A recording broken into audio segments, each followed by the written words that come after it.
This year kicked off a new phase for the Marvel Cinematic Universe. The MCU was shown to be far from over after Avengers Endgame, and since then, the biggest superhero franchise in history has only grown. And now, they're ready to welcome a new phase with the release of Ant-Man and the Wasp: Quantumania that's supposed to hit the theaters this Friday. What can we expect for Phase 5? And what do we know about the newest villain, Kang the Conqueror? Kevin Feige, the big boss himself, will answer all of our questions. This is On the Inside, and welcome to Phase 5 of the MCU. Kevin Feige sat down with the people from Entertainment Weekly for an in-depth interview about the future of the MCU, and here's what we know so far.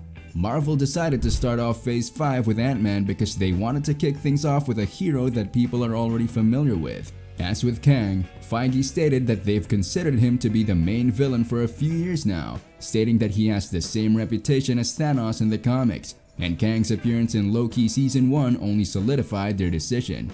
Jonathan Ross, who plays Kang, was amazing as the character, said Feige. He mentioned how Ross has his own effect and he really sells the villain part, and the audience seems to really love him, even before he was on screen.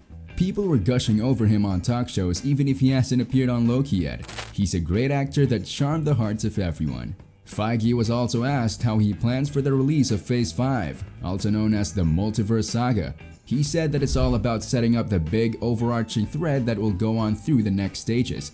The movies and shows that Marvel releases will be teasers for the upcoming Avengers, the Kang Dynasty, and Secret Wars. Well, if we know anything about Marvel, it is that they know how to build suspense.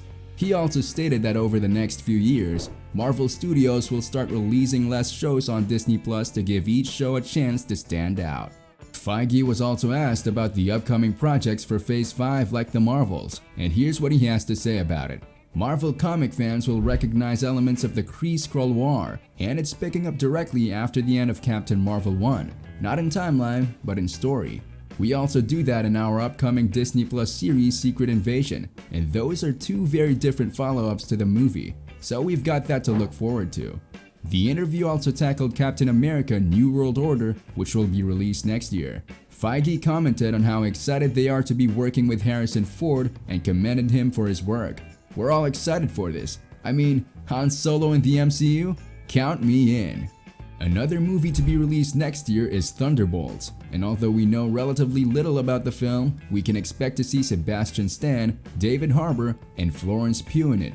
The Blade movie is also in the works as we speak, according to the studio president. The interview was packed with questions all about the future of the MCU. Feige was even asked about Peter Parker's return to the screens. All he said was that they had a story for him, but right now, it's more of an idea or a concept, so we might have to wait a little while before we see Peter Parker again, or whoever Spider-Man is. Feige also talked about the upcoming show Daredevil on Disney Plus. He mentioned that they were experimenting with a series as it was more of an episodic television. The studio president seemed thrilled for the return of Charlie Cox in the MCU. I mean, who wouldn't be? Feige also talked about the much-awaited appearance of the Fantastic Four and the part they play in the future of the MCU. He stated, "People will start to hear more about that soon. We plan on that being a big pillar of the MCU going forward, just the way they've been in the comics for 50 or 60 years. So we might be seeing Reed Richards and the whole team sooner than we think." It seems that it's going to be a busy year for Marvel Studios, and we just can't wait for these releases. But right now, let's focus on Ant-Man and the Wasp: Quantumania that's about to be released in a few days. We'll learn more about the quantum realm and Kang the Conqueror in this new movie. So, are you as pumped as we are about it? And that's it for the video. Which Marvel project are you most excited about? Tell us all about it in the comment section down below. If you enjoyed this video, don't forget to give it a big thumbs up and subscribe to the channel for more content. This is On the Inside. Thanks for watching, and we'll see you in the next one.